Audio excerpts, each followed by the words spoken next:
All right, so today we are going to talk about recovery after an upper blepharoplasty. Upper blepharoplasty, one of the most common plastic surgery procedures performed in the United States every year. And I think the reasons for that are the results are very natural, it's super approachable, meaning that the recovery tends to be some of the one on the lower end of all the procedures we perform. So we're going to run through a patient today who was gracious enough to share her recovery process with us. And so here we're looking at a photo of her prior to surgery, and you'll see that she just has a little bit of excess eyelid skin that's causing that hooding, making her eyelashes sort of encroaching upon her eyelashes and making the upper eyes look a little bit more tired.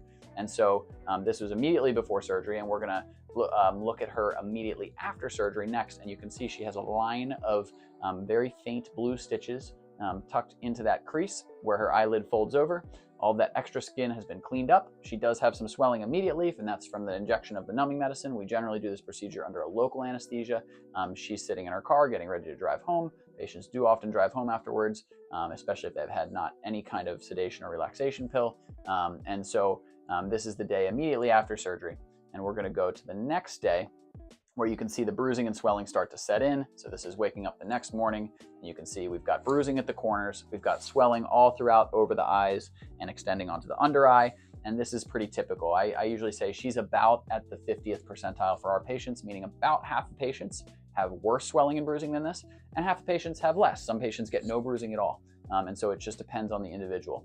And so we'll follow her kind of day by day here as she goes to the next. And so the next photo she took for us is day 3. You can see she has her eyes closed here, so you can see that line of blue stitches, and you can see how the bruising has become a more yellowish color and started to fade at the corners, but it's still visible and the swelling's still visible.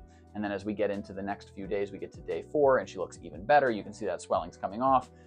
This is oftentimes a day when people are like, yep, I'm at the grocery store, I'm wearing glasses, I'm kind of doing things, I don't have any, the bruising has improved a lot. But again, time frame is pretty variable, but that's about the average. Day 5 is we're getting close to suture removal day, each day kind of getting better here. And as we see, as we get to the next day, you can see on day 6, even less swelling. Bruising has really faded away in her. It's not always gone in patients by this point, but in her case, it pretty much is. And we get to the day of suture removal, and you can see her, she got her sutures removed at day 7. We usually are around day 6, 7 for suture removal. And so this is right before suture removal. You can see, you can barely see that line of stitches there. And then that's what she looks like right afterwards. And so that takes you through the first week of blepharoplasty recovery. I usually tell people to plan for about a week of some bruising and swelling. And so this kind of walked you through maybe our average patient. Again, this isn't everybody, and everybody's experience is a little bit different, but I do think it gives a gauge of sort of what to expect and what to plan for.